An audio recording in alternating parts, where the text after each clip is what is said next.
This is The Boys Podcast on TV Podcast Industries. We're back with the final season of The Boys, this time talking about episode 2, Teenage Kix. What qualifies someone as an active Starlighter? That's going to be anyone who posts pro-Starlight or anti-Homelander content. Honestly, the Vault Book algorithm does most of the work for us. We've got, 52,000 data points on every user. We truly live in an age of wonder.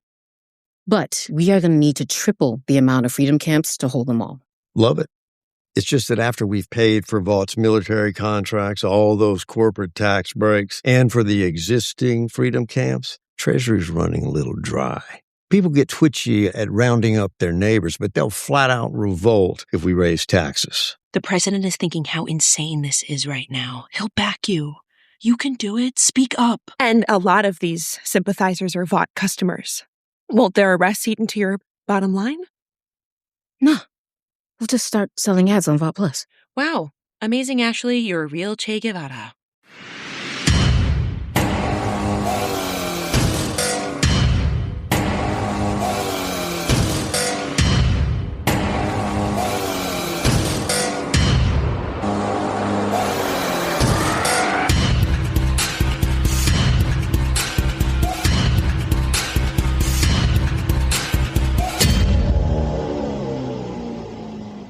Welcome back, fellow tub-thumping boys and girls, to our Boys Podcast on TV Podcast Industries. We're talking about Season 5, Episode 2, Teenage Kix, all through the night. I am one of your hosts, Darick.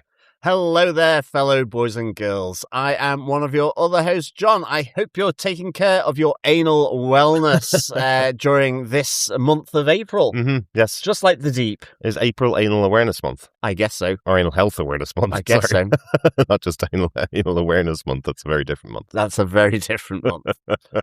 Welcome back, fellow boys and girls. Yes, we're on to our second episode of this season of The Boys. Yeah, it does feel like we're podcasting all through the night, really, doesn't it, at the moment? It certainly does. Yeah, we've been covering Daredevil Born Again, Season 2. We've been covering Invincible, Season 4, and now we're on to The Boys, Season 5 as well. So 4 podcasts from us this week. Ooh, it's been a fun old week. It's one of the best weeks of TV that we've had, and one of the busiest weeks of TV podcast industries that we've had. For sure. Yeah, absolutely. Yeah, and I'm not even doing the Invincible podcast. I'm only on Daredevil and The Boys podcast. So, lots of stuff for you to do. Mm-hmm. So, well done. Thank you very much. I have to edit the podcast as well because I know. I'm starting to get really tired while I'm recording. So I'm making lots of really silly mistakes that need to be edited out. They don't even sound funny, so I can't put them in an outtakes, John. Well, I don't know whether the tiredness is a factor there. Oh, thanks, John. Thanks. Well, if you haven't subscribed to the podcast to listen to all of those shows, you can go over to our website at tvpodcastindustries.com and subscribe to any bloody podcast player of your choice to listen to our podcasts about all the shows that we cover.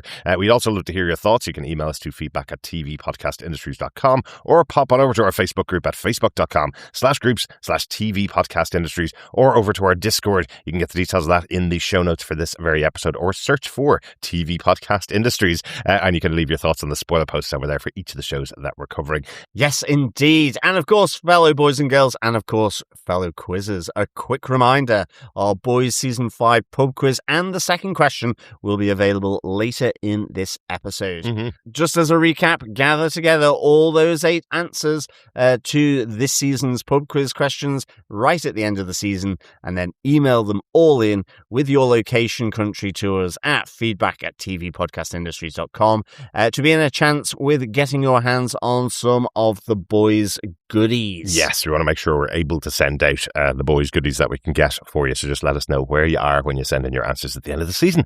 Great stuff. Looking forward to that, John. Yeah, absolutely. Me too. Another good question coming up. Fantastic. But Darick, so that we remain edit-free, what are some of the episode details for Episode 2, Teenage Kix all through the night. Well, the showrunner, of course, is Eric Kripke. This is based on the comic book series from Garth, Ennis and Darick Robertson. The executive producers for the show are Seth Rogen and Evan Goldberg. This episode was directed by Shana Stein, the second episode of The Boys after she directed Season 4, Episode 5. Also directed Gen V, Season 1, Episode 7, and will be directing 2 episodes of the upcoming series Vought Rising as well. Jessica Chou, who's the writer for this episode, has a very privileged history on The Boys. She wrote the Herogasm episode. That explains something from this episode. It certainly does. And she also wrote the Tech Knight episode of Gen V as well. Excellent. Where Tech Knight's looking for any portion of Storm, I guess we'll call it that. Yes. The old obsession with holes. Yes, that's indeed. the one. So, John, do you want to tell us what they gave us with your synopsis for The Boys Season 5, Episode 2, Teenage Kix? Sure. Butcher leads the rest of the boys to a laboratory where Dr. Samir Shah has perfected the virus to take out Homelander. Before they can be sure of the efficacy of the virus, they need to do a test and plan to expose Rock Hard from Teenage Kix to the virus. They intended to kidnap Rock Hard, but he has become so massive they are forced to test the virus at Teenage Kix's crib.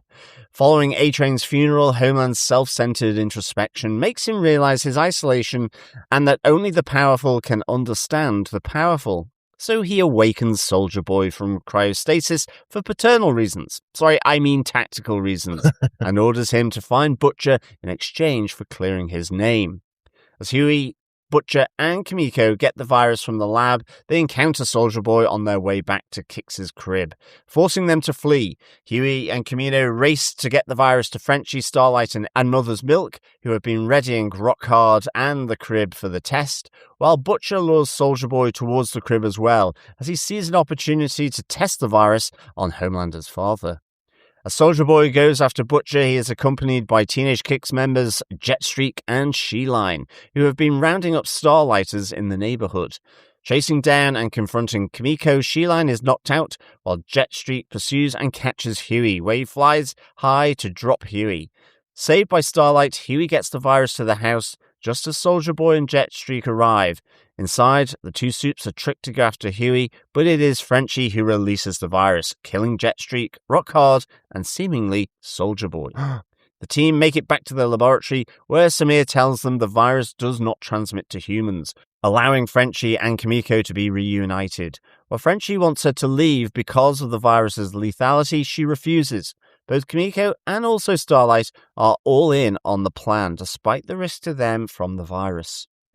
Back at the crib, as Vought scientists begin to decontaminate the scene, Homelander arrives and is devastated by the sight of the seemingly dead Soldier Boy.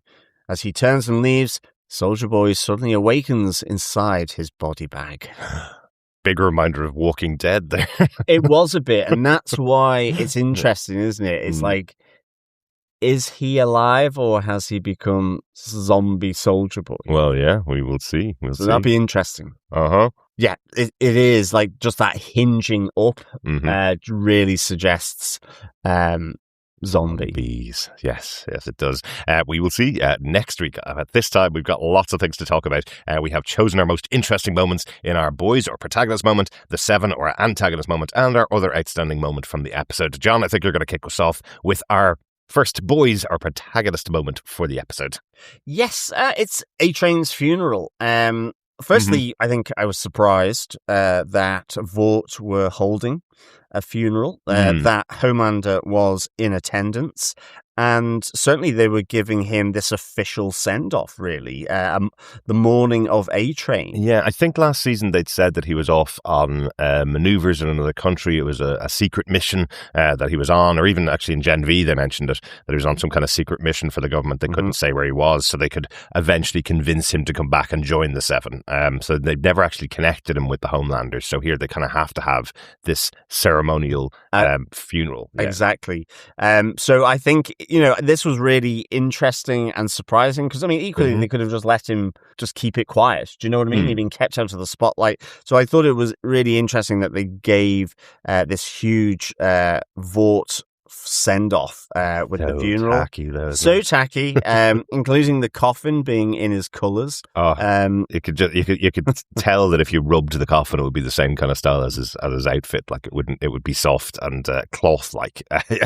I think the other side of this was Homelander's kind of attendance here, but in two parts. One, I think, the power of the praise by the Ezekiel version 2. Is it Oh Father, we've determined? Yes, the character in the comic book is called Oh Father. Weirdly, it's David Diggs who plays the character, but weirdly in the credits they don't have him named there. But it is Oh Father in the comic book, so I presume it's the same character. He's aligned to Homelander, and he's got a superpower, which is to orate effectively and kind of scream, and in that scream it convinces people to jump on board. It's that power of persuasion as you see them all you come to their feet, with the exception of Homelander, who really doesn't as such seem to be enjoying the experience. Not that he would do, because it is a funeral, I get that, but he is mourning A-Train here. And it is interesting, though, as Oh Father does deploy his power of praise and persuasion. There's a voice that Homelander hears. It says, "My sweet boy," and his face lights up as he hears this sort of motherly tones directed at him. Yeah, who is it, John? Who is it? I'm guessing it could be Madeline Stillwell. It is 100% Madeline Stillwell, yes. Okay, excellent. So I thought that was really interesting little moment, along with Ashley almost losing her wig. So it is a wig as well. It was hilarious.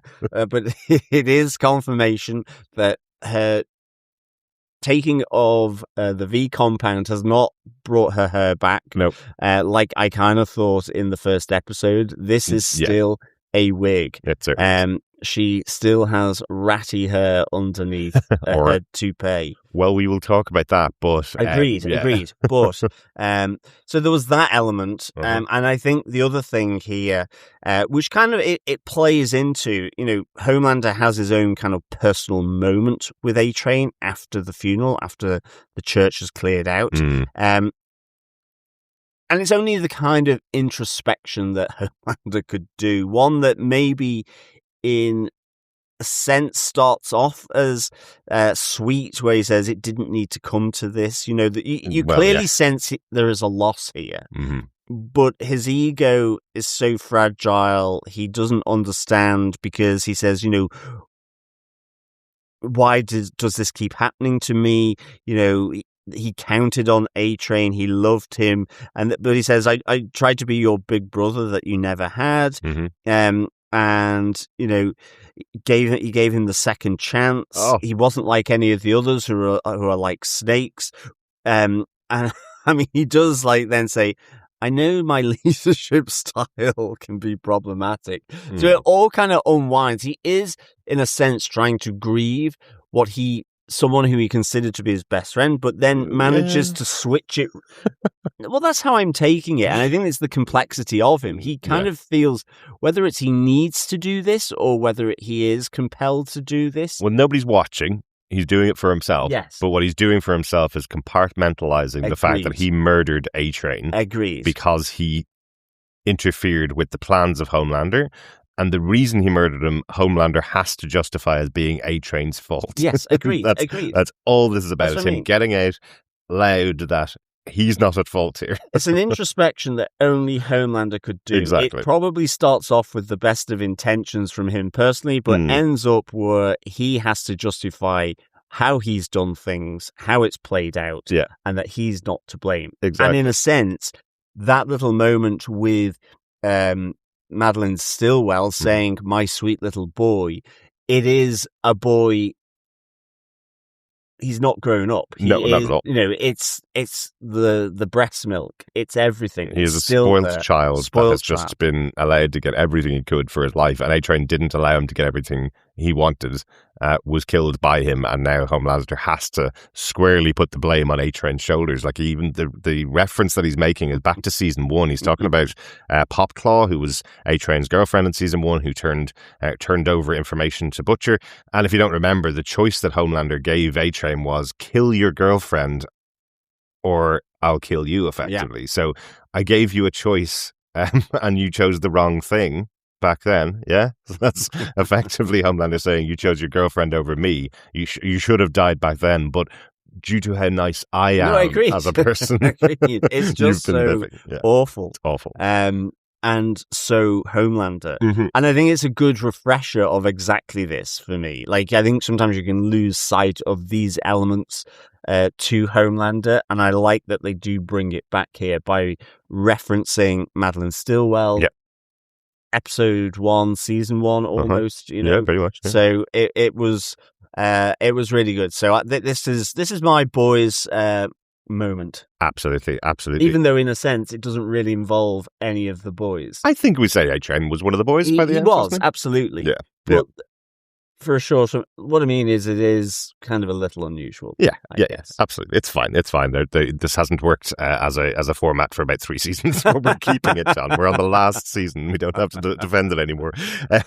I must say, I absolutely loved that the opening of the episode was the gospel group singing faster than the speed of light, which I think was either a repurposed version of the theme tune to A-Train's movie, or this is just a song that they've created for his funeral. But seeing the Deep and Firecracker just dancing along to it as if they're at a concert rather than a funeral was hilarious. I loved just the turn on the two of them. And of all of the characters within the 7, it is definitely right in Firecracker's wheelhouse to connect the funeral of one of their members to God and to spirituality and to Christianity, and bringing everybody behind God, and that they are justified in their fight against the Starlighters, who are the actual devil, saying that Starlight herself is an emissary of Satan, connecting them. There is no metaphor here. I'm saying she's actually the daughter of Satan, so we are justified in battling against. And you see Firecracker in the audience, hands in the air, going, yes, believe, yes. You know, so but you do get an interesting reaction from the Deep here when O'Father is belittling Starlight as a harlot and a whore. The Deep does kind of like have a puzzled look over him, like almost a questioning, puzzled look over him as to why that is being referenced, because he knows that's not the case. So, because he raped her back in season 1, episode 1. So it is, you know, even the Deep, maybe something from A-Train's little conversation with him, there's a little turn possibly starting there. Who knows? But it was just interesting to clock that kind of like puzzled, questioning cock of the head from the Deep in response to O'Father's sermon. Well, interesting, yeah. I genuinely just thought it was the Deep going, well, I was kind of kicked out of the 7 for 3 years because of how I treated her, and now they're calling her a harlot and saying that she's so villainous. That's interesting, kind of. And maybe it is, maybe it's that. Yeah, but a really good opening for the episode at this funeral here. So much kicking back to the beginning and taking us forward into this episode. I want to talk about the realigning of the boys in this episode to Butcher. Butcher brings them into his pad, and we find that he's had Dr. Samir Shah with him, creating the virus. And interestingly, he has completed work on the virus. He's actually finished work. It is ready to go and ready to be deployed. But the big thing is they don't know how it's going to work.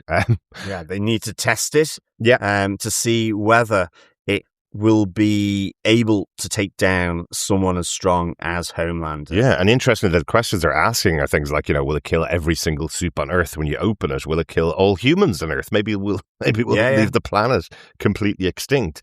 And I just love that they start to align again around Butcher here. Butcher's always been the leader, and each season there has to be a moment where they kind of go back and join up with his plan.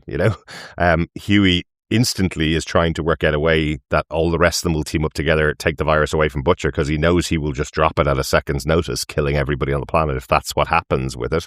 He doesn't really care about testing it. It seems like this idea from Butcher is to placate the rest of the team. Really, he wants to find out how it works, but he doesn't really care if the whole planet is killed. No, and agreed. that's what Huey believes anyway.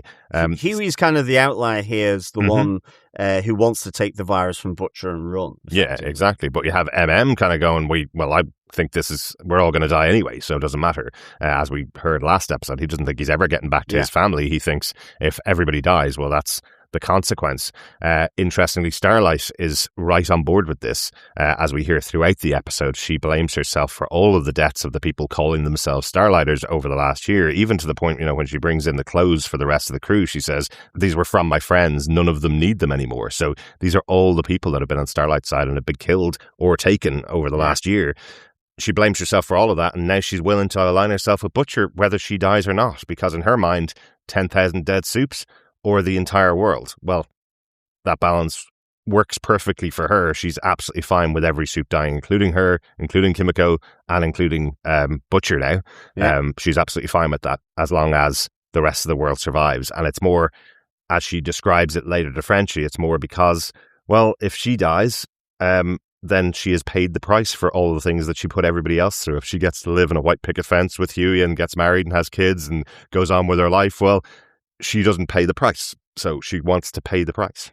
Yeah, no, I quite like that little conversation between Starlight and Frenchie later on, where she just says, it's easy for me to do what I do. I'm bulletproof. My fellow Starlighters aren't. Yeah. What she goes, I sent fellow Starlighters to a shallow grave, and that is why, effectively, as you say, she doesn't care, and she needs to follow them to that shallow grave, and this virus does this. There's huge, deep scars and guilt here on Starlight, and in particular, as in this episode, you see the policy change from the president's office because of Vought, because of Sister Sage, around rounding up all Starlighters who have done effectively questionable memes or posts on social media. Either something supporting Starlight or anything anti-Homelander. Yeah, exactly. Or anti-Vought even. Sorry, it wasn't even just Homelander, it was anti-Vought as well. Yeah, exactly. Yeah. So that there's that context as well. But equally then, like you say, even Frenchie agrees, which is interesting initially, because you think, Kimiko has that reaction to Frenchie agreeing that the virus needs to be deployed, but he's agreeing so he can effectively spend time to come up with and formulate a cure. So he's not as such okay with using the virus, but he wants to protect Kimiko, and so they do make up. But it is just his take is one, I agree, but it's so that I can get close to it, understand it, in order to see if I can develop a cure. Exactly. So that if she gets infected, then he can help protect her, save her, cure her. Yeah. But equally, that would be, important for Vought to have a cure. Well, exactly. And interestingly, they definitely make up, by the way. There's lots of making up throughout this episode, including with Starlight and Huey as well. They're all making up and making out in this episode. But interestingly, after it's been deployed, the conversation that happens between Frenchie and Kimiko there is, the only way to survive this is to go to an island as far away from civilization as possible, because this can't be stopped. There is no way to reverse the impact of this. It will kill soups. Humans are safe, but I can't work out a way to protect just one person with superpowers from this virus, basically. So very interesting. Yeah, definitely. Yeah. That's me. For my boys moment, just the alignment with Butcher again. He has found a way to get into this crew and make them go along with his plan once again, which is interesting.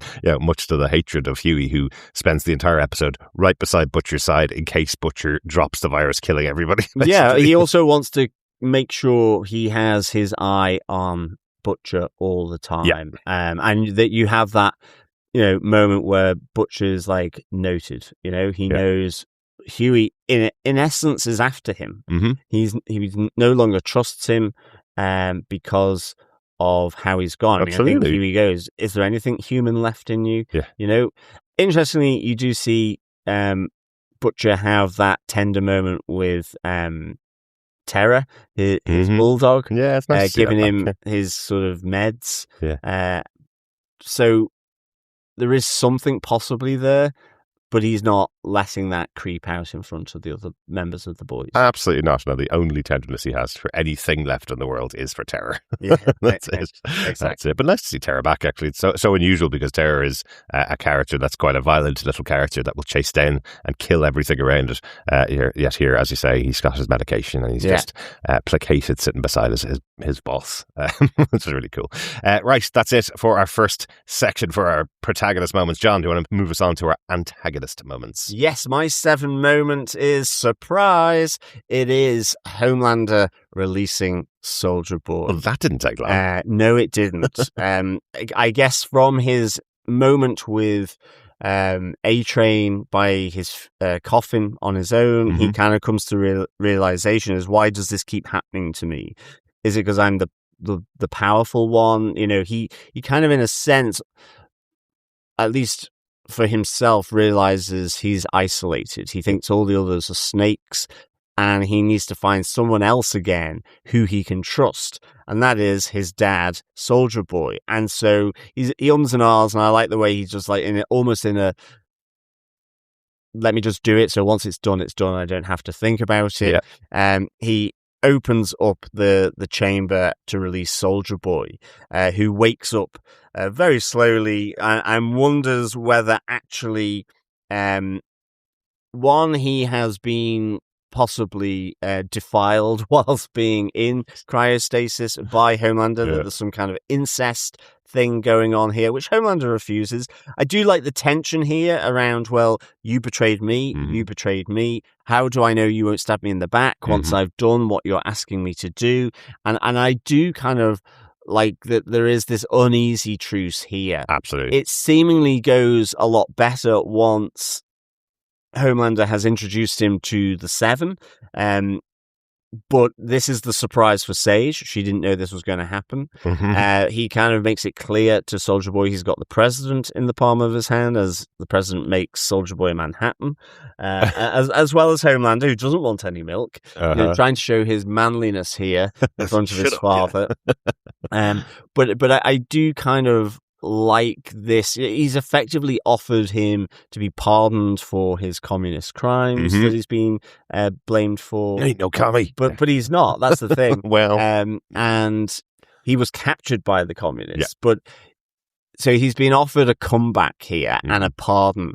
And I think and number 2 on the number Seven. 2 on the Seven, which Deep is very offended by. But as Homelander says, we're going in a new direction, Deep. Competence, which is excellent. Absolutely. Really, really good.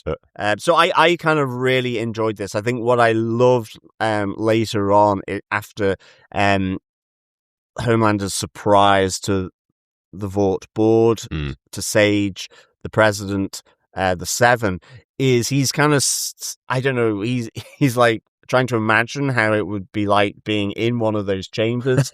So he's putting himself into the chamber as Sage arrives in. And I do like, he's like almost caught with his hands in the cookie jar by Sage. He's like, oh, Susan Hayward just does a great job in that moment as she walks into the room, and you can tell it's just crossing over her eyes going, where would he be? He definitely hasn't left this room. Oh God, he's in. Yeah, exactly. He's in the tank, isn't he? And I do like she just goes, you did it for tactical reasons, didn't you? And not just because he's your father. And he's like, yeah. So when he dies, if he dies, about this virus as well that he hasn't also told him about. So the whole trust thing is already out the window because Butcher Boy tells him about it when Soldier Boy finally catches up with Billy Butcher and the other members of the boys. So that trust thing there is immediately kind of broken, I would suspect, from Soldier Boy. But this little to and fro between Homelander and Sage where he's like, she's just, no, when he does eventually die, that you're not going to be devastated and upset because you did this for tactical reasons, not for personal reasons. Yeah, I'm telling you right now.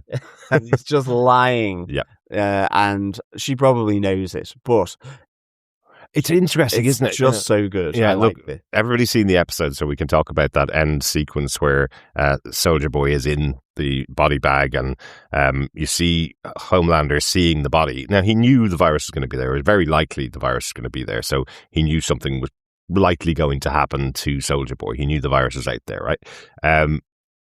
It almost seems like Soldier Boy is trying to give himself justification for the havoc he's going to wreak from this episode onwards. And the justification here, it's almost just the reaction that he has to the death of Soldier Boy is like, oh, how could you possibly die and take away my only connection to family that I have left? I'll have to kill everybody because of that.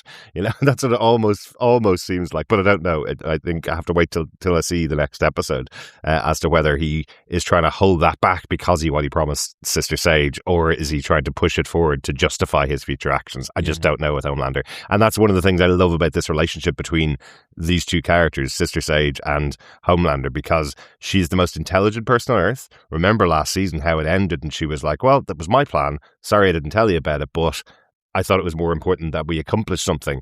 The relationship between the two of them is she's the most intelligent person on Earth and still can't work out what this guy is going to do next because he is so erratic, has no real concept of how normal people would deal with situations, and Sister Sage cannot predict what the outcome is going to be. She just has to flow with it and has to manage him and handle him. I love that, again, in that conversation with Homelander, where he says, you're probably not used to dealing with people of such high level. Big personality. Big personality, Yeah. that's it. You see, It was so good. you see Sister Sage just kind of throwing her eyes up to heaven going, you don't even know what I've had to do to deal with you. Like, yeah, exactly. And So, but great. she's got the intel now. I mean, that's the thing. You could see, like, she cursed when Soldier Boy walked in. She's like, oh, feck, you know?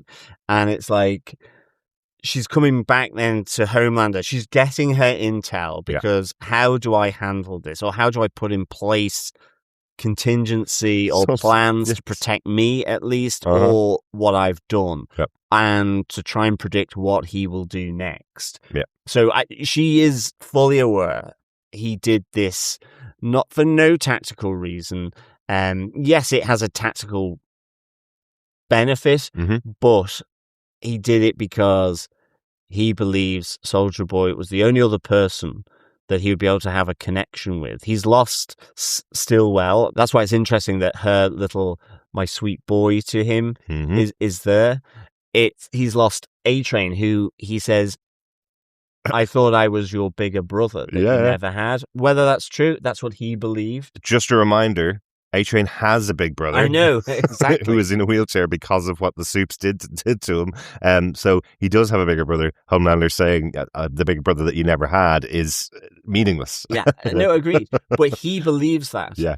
Oh, and also you say lost Battle in Stillwell and lost A-Train. He murdered both of them. Yeah, exactly. But also then with Ryan as well. Yeah. He doesn't have it. All the people he's wanted to have that point of contact with, even the person who he effectively raped in order to get Ryan, you know? Yeah, exactly, He are no longer in his life. It is this pure isolation.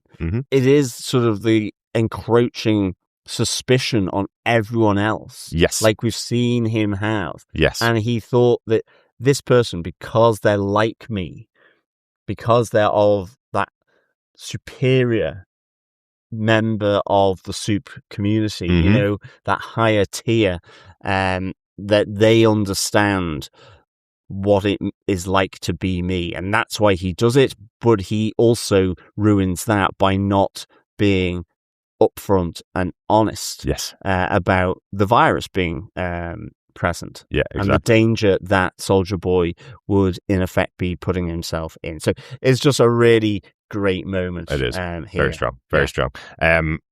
And I think there is the old adage that Homelander's falling into here, the old adage of if you look around a room and all you see are a-holes around you, you're probably the a-hole yourself, rather than everybody else in the world being an a-hole, right? Yeah, so exactly. That's kind of probably where we are with Homelander. For my antagonist moment for this episode, we're going to have to talk about Teenage Kix. There's obviously the virus that's going on, but I want to talk about the team themselves. This is not an unknown team for fans of The Boys. Teenage Kix is where A-Train started. It's where Sister Sage started. It's where Translucent, the first soup that we saw killed in The Boys, where he started out. Murmur, another character that we saw in season 2 or season 3 of The Boys, was also a member of Teenage Kix. And now we have the current team, who are basically just influencers living in Soup House, which you can watch 24 hours a day, 7 days a week. Crib. The Kix Crib, Kix exactly. Crib. Yeah, welcome to Kix Cribs. So they're not really doing anything other than being paid to be influencers, right? That's their job. I love how that it slightly backfires on them. The way that the boys know Rock Hard is alive is because there is a 24-hour live stream and they can see someone going downstairs and feeding him every day at the same time, so they know he must still be there. But the team themselves, you have Jetstream, who's a fairly basic super character. He's fast and can fly and can punch. There's no real standout elements about him, except for the fact that he seems to be really forceful and making sure everybody hits their advertising marks when they're doing their work. We have She-Line, who is the Catwoman replacement. Pretty disgusting version here, because she has her own adult-sized litter tray that she leaves her crap in all the time. And she has a fur ball knocked out of her. And I'm there going, where's the... she's got her, and I guess she's got her in other places as well. Absolutely. Where is the football coming from? Or is she just licking the rug in the house? Well, quite literally. I did. Exactly. So I do think that was hilarious. But right into Kimiko's face. Yeah. But you even see her using her claws effectively to strike Kimiko. I love that it is MM that finds the adult-sized litter tray, because, again, he's the person that has been cleaning his hands for 5 seasons. And he just walks into the room and goes, that is disgusting. Yeah. Absolutely awful. We also have Rockhard, who's very central to the episode, similar to The Thing. He's like rock-like character, or the Blob, again, in Marvel, this massive character. We'll talk a little bit more about that as well, of course. But I just wanted to say, interestingly, in the comic books, Teenage Kix does have a character like this, who's a rock-based hero. Garth Ennis is from the UK and does have some Irish type of connections as well. So his character in the comic books is, well, it rhymes with Blarney Rock. There's a little connection to Irish rock, which I thought was great. It. Well, Like I don't know whether you would. Yes, like the Blarney Stone, yes. I guess. Yes. And the final member of the team is Countess Crow, who's very similar to Raven from the Teen Titans. The Teenage Kix are very similar to the Teen Titans in DC Raven as well. So, the Teen Titans. So I'm kind of interested in the fact that the Ravens were why are you doing this influencing? The Crows, the Crows trying to sort of persuade her not to do it. She's like, I have to. Yeah. I have to get my numbers up and all this kind of stuff. Yeah. But they're like saying, what are you doing? I like the fact that Mother's Milk says, you've only got 2. You didn't used to have 10. Like a murder of crows. Yeah. Because She-Line has been getting them. So I like the fact that She-Line is also... Not only does she shit in a litter tray, not only does she have fur balls, but she's going after birds, actual birds as well.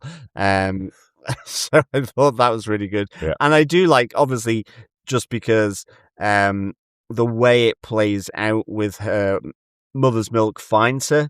She tries to be all, cutting with sassy, her and sassy, but he's like, I've got a daughter. This is just bounces off me. Yeah. And over the course of, in a sense, their wait whilst they're waiting for Billy Butcher, Huey, and Kimiko to come back with the virus so they can test it outside of a controlled laboratory like they were intending on doing. Yeah.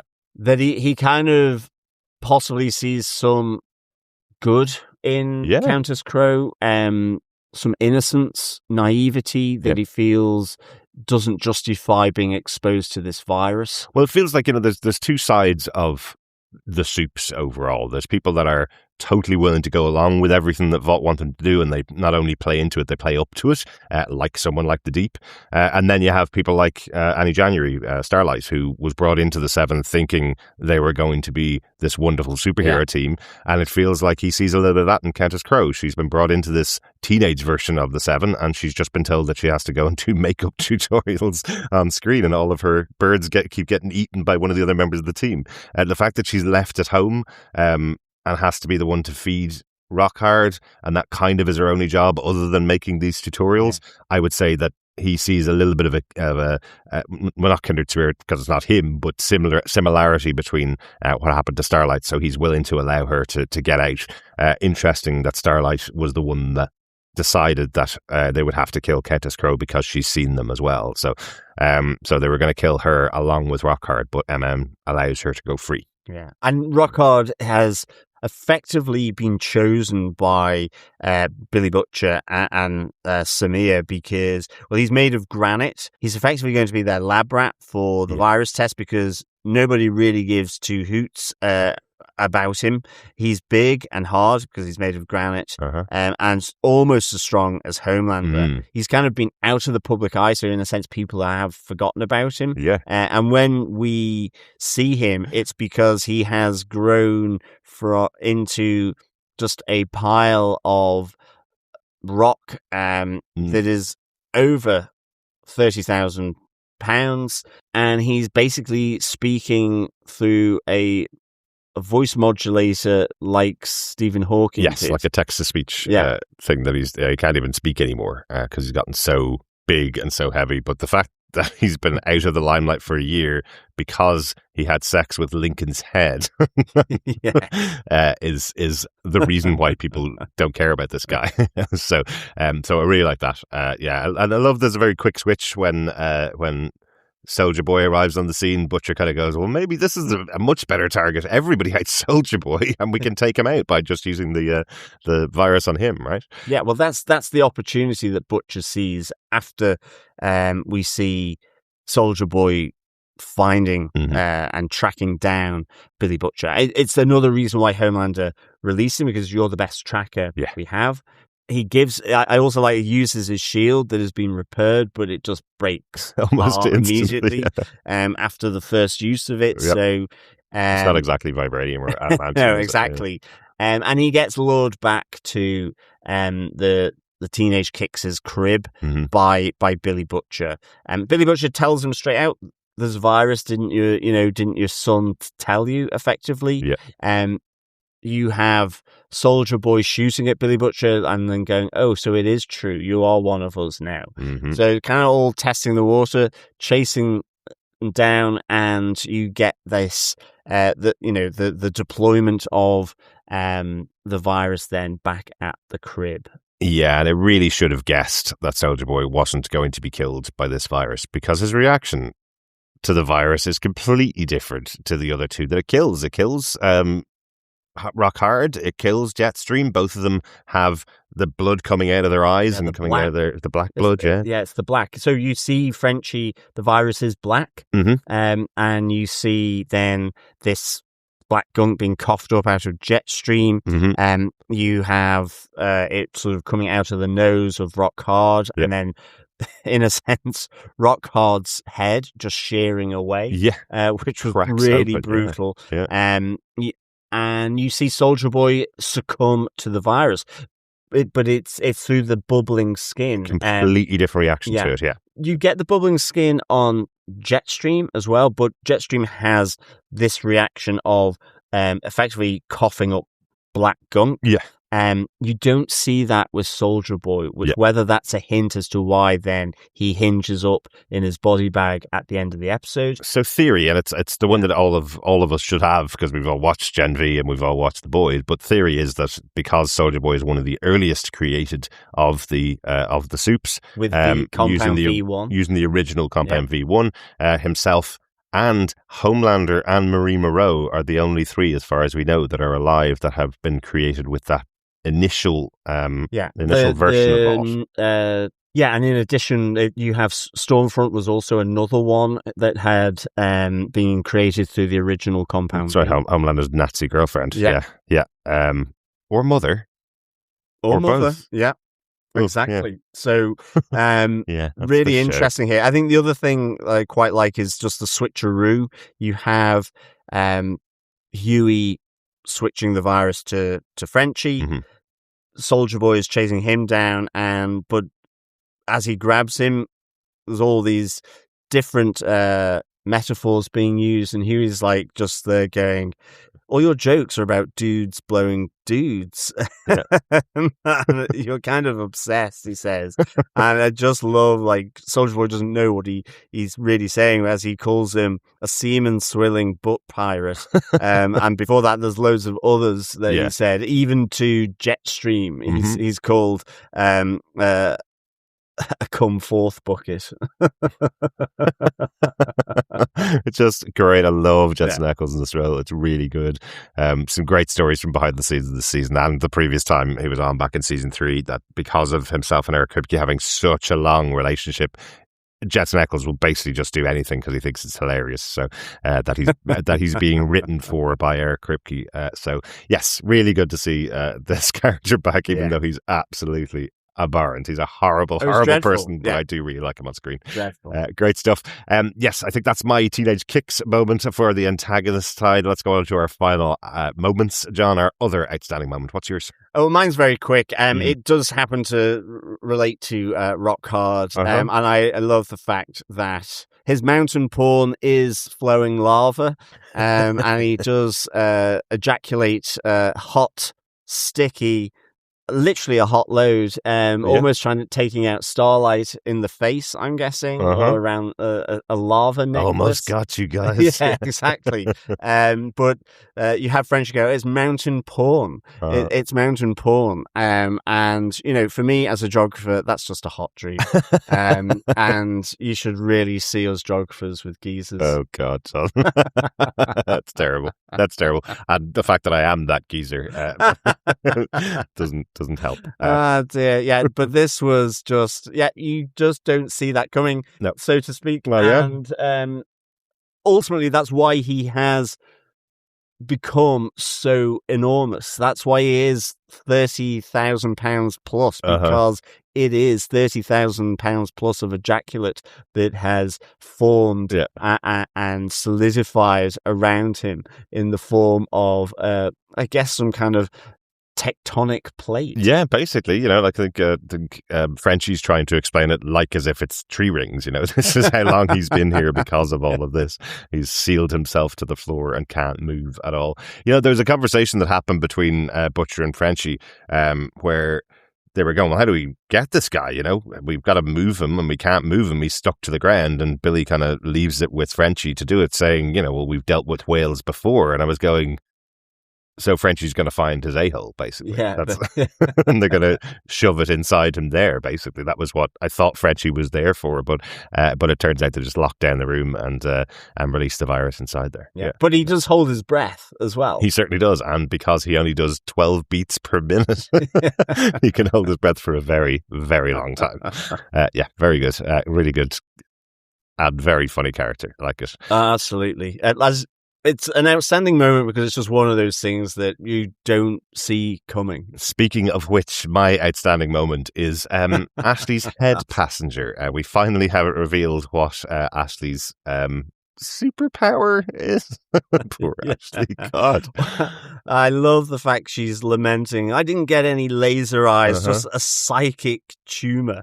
Yes. And, you know, very reminiscent of Professor Quill in The Philosopher's Stone. Yes. With the Voldemort back of the head. But this one seemingly is for good. First of all, this is the psychic element. So it is this tumor that is reading the minds of others. That's how I'm viewing it, given she does say it is psychic. Yeah. Whether it's very accurate, I don't know. I still don't know, as we said last episode, the superpower that she's maintaining that she has, that she can read other people, but she's not reading things that just a standard person in a room that pays attention it could be reading. So maybe we put her in a room with somebody else. You know, Sister Sage says, don't try reading my mind to her. You're not going to be able to read it. Yeah. So I've got the measure of you, you know, because she's trying to find out what Sister Sage's angle is. So Ashley effectively interrupts her while she's about to get into her Mexi melt from Taco Bell. And she's like, why are we rounding up people? But she's trying to not say that, thinking Homelander's in the building. When she realizes he's not in the Vought Tower, she's like, why are we doing this roundup? You're clever. What's your angle on this?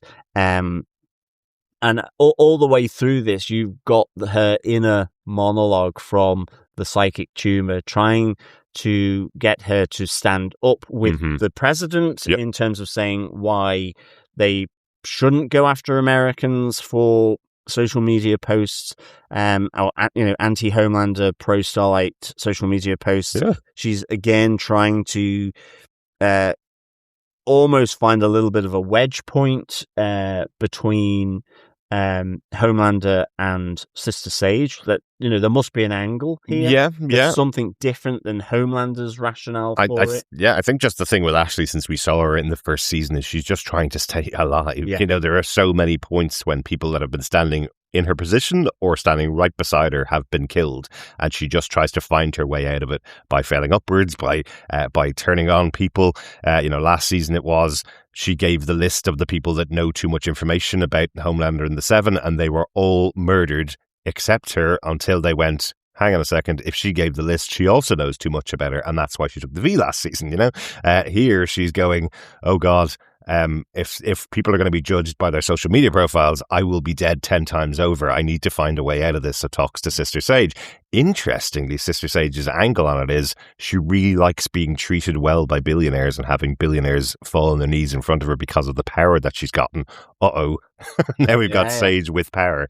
I think there are loads of ways this series is going to end, and I'm not going to do any predictions of how I think it's going to happen, but every character already by episode 2, every character has given a reason for them to be either killed or to go up against Homelander or Butcher by the end of the season. So, I don't think there's a lot of people going to survive out of this season. I think that you have to have a definitive end for the boys and the Seven. No, I think there's a lot of people here that are going to die, but Ashley's head passenger is hilarious. It's really good. The interesting conversation between the two of them was where the head passenger is trying to persuade her to rally a coalition in Washington. That they will listen to it. And exactly. And so I think what's kind of interesting here is it's almost like it's the angel that left the shoulder and got melded into the back of her head. Basically. And the devil one just fecked off somewhere and left her.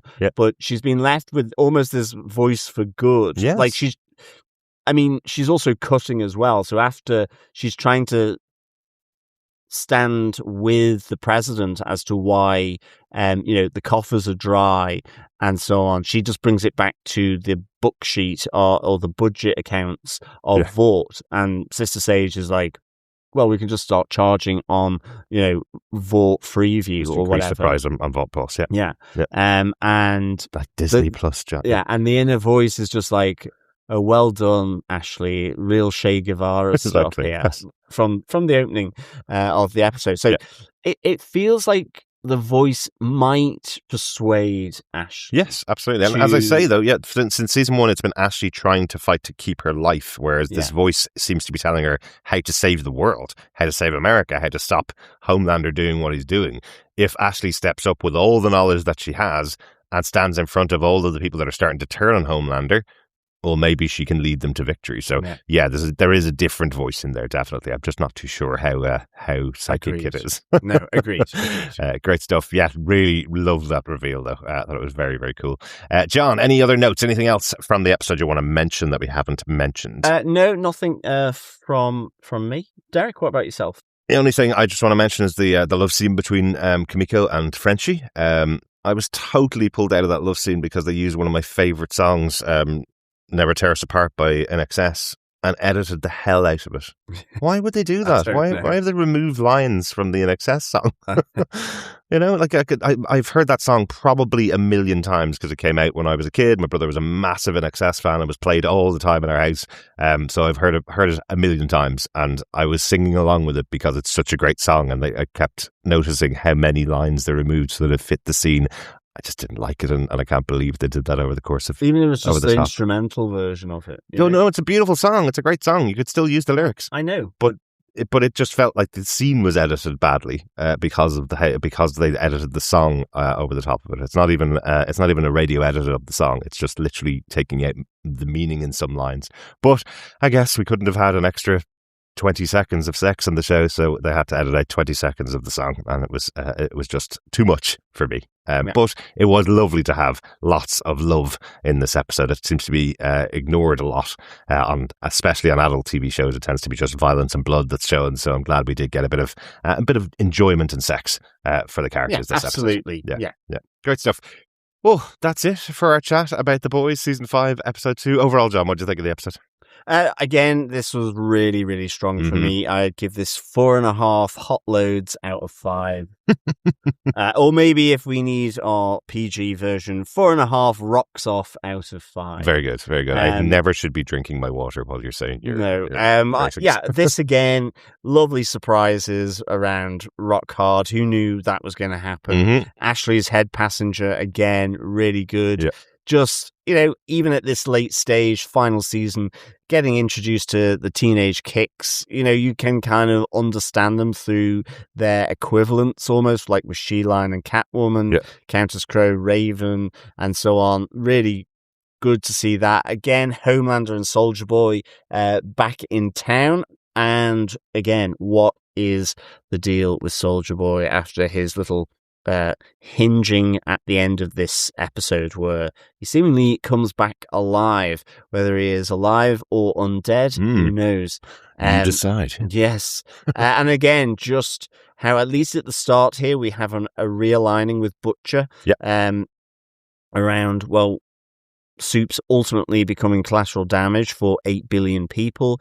But equally towards the end, whilst Kimiko has been pulled round to that way of thinking, it's for more noble reasons than Butcher's, and equally for Starlight. It's like she is being told that if you're not prepared to be there for yourself, then there is Huey, and she has at least managed to get out her troubles to Frenchie. So exactly. I thought this was another great, strong episode for The Boys. So 4.5 rocks off out of 5. Fantastic. One other thing that I really do love about it is how it's tying back to the first early episodes of the show as well to close out the show.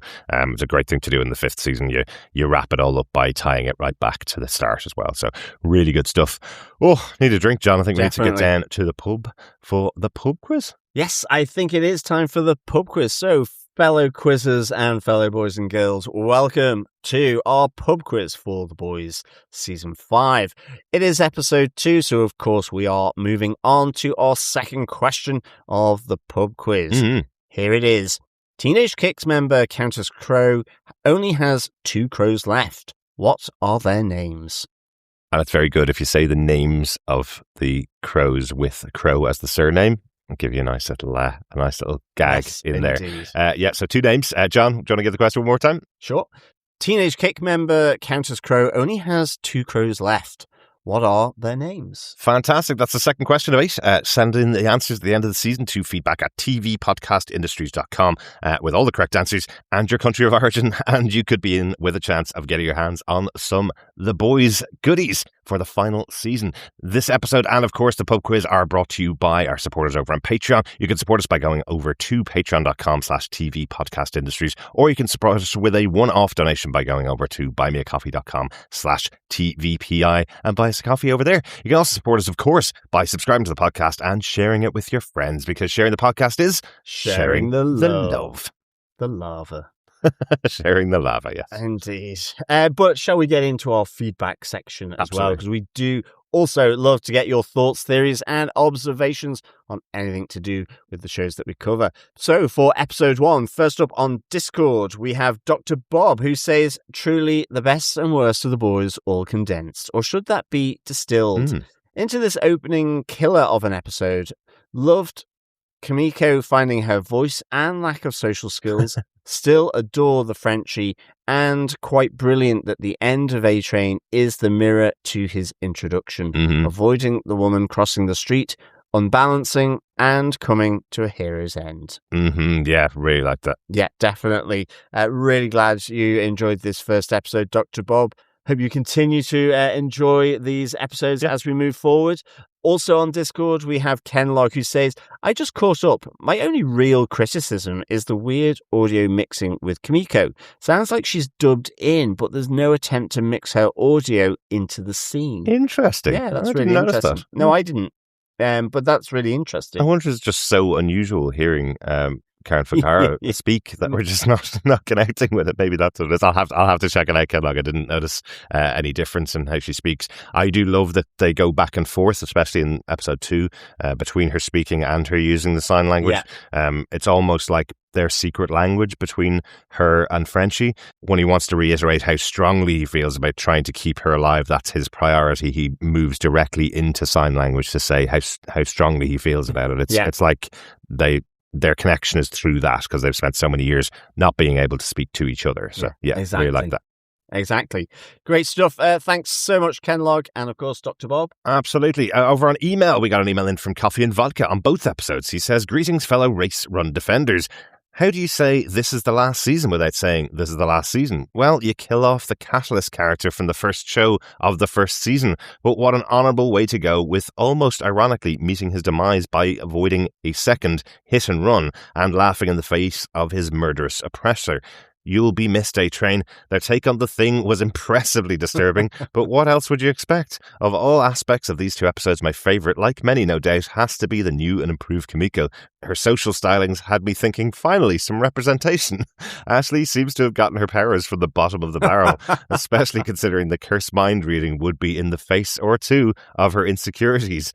And that ending, can't wait to see what zombie Soldier Boy is like. Question time, why was Frenchie considered so essential to Billy when the formula had already been perfected? A great start to a great end. 4.5 Scotch tape shields, broadcasts, and Taco Bell takeovers out of 5. Peace, take care. Coffee and Vodka. Lovely stuff, Coffee and Vodka. Yeah, I'm kind of with you on the points you've raised here. You know, the A-Train thing was really good. I mean, he's been my points for the first 2 episodes. And Ashley, I'm always going to adore her. I just think, in many respects, she's probably the reflection of what I would do in that situation, or 90% of people. Think of being helpful and really not helping at all. Kimiko finding her voice is great stuff as well. Interesting you call out Zombie Boy. So I'm really intrigued to Zombie Boy, I like. I'm really intrigued to see what the story is there, whether he's just alive or alive but undead, so to speak. Yes. On the question that you have, Coffee and Vodka, the minute you read your question, I went, oh, you're right there. But when we went back and looked at it, Billy Butcher doesn't actually say he wants Frenchie to complete the virus. That's everybody else's assumption, because Frenchie's job is he's the chemist in the crew. What Billy has always used Frenchie for is finding out how to kill soups. So Billy has the virus completed, and Frenchie's job seems to be that he's the one that will work out how to use it on Rockhard. Yeah, because when they're having the conversation, Frenchie seems to connect the fact that they're in Pennsylvania, the outskirts of Pennsylvania, because they're close to Rockhard. So he's the one that knows who's there, knows how to use it, knows what Billy's intention is, and he's there to work out how to use it properly, right? So I think that's what Frenchie's actually there for, why he's so important, even though the formula's been perfected. It could have just been an error in the writing room, but that's how I justify it. As he's also the most resourcul. Exactly. You see that at the Freedom Camp as well, where he's the one getting additional supplies in, doing all the dealing, with drugs or whatever, toilet wine, so all of that kind of stuff. So I think there's that element as well. He's a real linchpin for Billy Butcher to just get things done. Exactly. Great stuff. Thanks, Coffee and Vodka, as always. And finally, on Discord, Dr. Bob says, in relation to episode 2, just when I thought Love Sausage and Bushmaster had pushed the limits of what a hero could do, we get the accretion of Rock Hard, the place where every geological comic fan had never let their mind wander. At least I hope that's true, John. It is, I must say. It came as much as a bolt out of the sky as it did for Starlight. Absolutely. And yes, I had really allowed my mind to wander in that direction. But in the end, what is lava but the birth of new rock for planet Earth? Yeah. The moving of our tectonic plates. Yes, indeed. It's Father Earth ejaculating. Exactly. Dr. Bob continues, on top of that, we see our heroes being heroic, self-sacrificing, believing in kindness, and using the enemy's strength against themselves. Questions remain. Will the psychic tumor be a force for good, ultimately? Will Soldier Boy be impaired or just give Vought the source of a vaccine? Will Deep recover from sharing his thrill at Laser Eyes? Well, indeed. Yeah, no, they're really interesting questions. I'm hoping the psychic tumor is a force for good in Ashley, that she comes up smelling of roses. I hope she survives to the last episode. I think Ashley's the one. I know I love loads of characters in this show. A lot of people have their the sword of Damocles over their heads right now, but Ashley's the one that I'd love to see survive to the end of the show and maybe lose the superpowers at the end and still be alive. That would be a really cool thing to have her as the last person standing at the end. I think Soldier Boy as the vaccine. I think you're right. That should be something that's on the cards. Well, as we said, though, if Soldier Boy has similar origins to Homelander, which we think Homelander is strong because he was created with a version of the initial V, maybe this is just telling us that this virus can't kill Homelander. Well, that's true, yeah. So that's also massively concerning because that's the only reason they're creating it, right? We'll see as the episodes go on. Again, it's the enjoyment of seeing how this all plays out over the next 6 episodes. Yeah. And will the Deep recover from sharing his thrill at Laser Eyes? Who knows? I do think this is probably, again, another sort of wake-up call for the Deep as to what he's doing, why he's done it in the past, why he's doing it anyway. It must be clear as day at this stage for the Deep. I mean, Homelander says it to him, it should have been you here. So he knows Homelander has literally no respect for him in this episode. He's no longer the number 2. He's been replaced by Soldier Boy.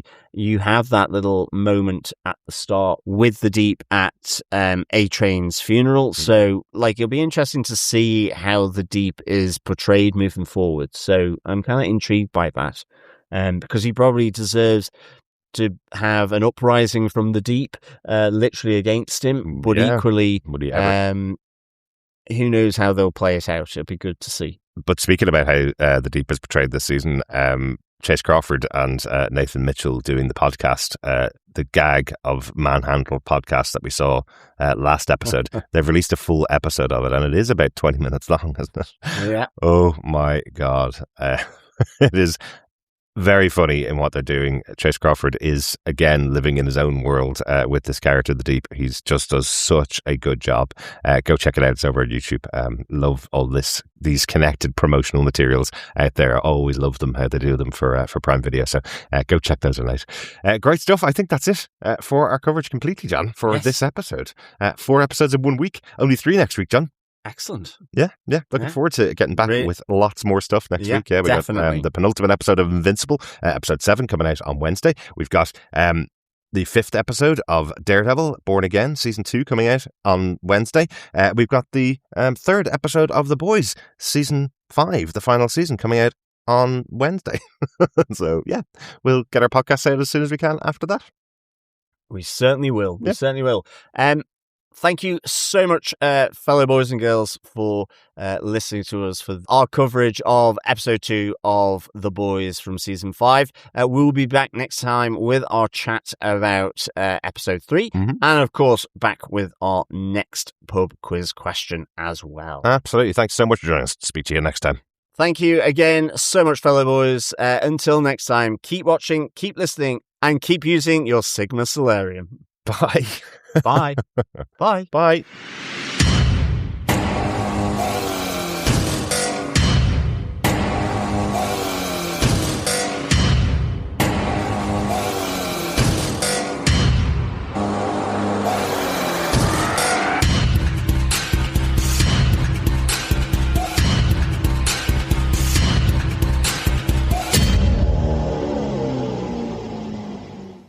Oi, oi. There's a voice that Homelander hears. It says, "My sweet boy," and his light faces up. Yeah, John. I won't have to do any editing at all. And his face lights up as he hears this sort of motherly tones. Oi, oi. Well, exactly. And interestingly, they definitely make up, by the way. There's lots of making up throughout this episode, including with Firestar. Oi, oi.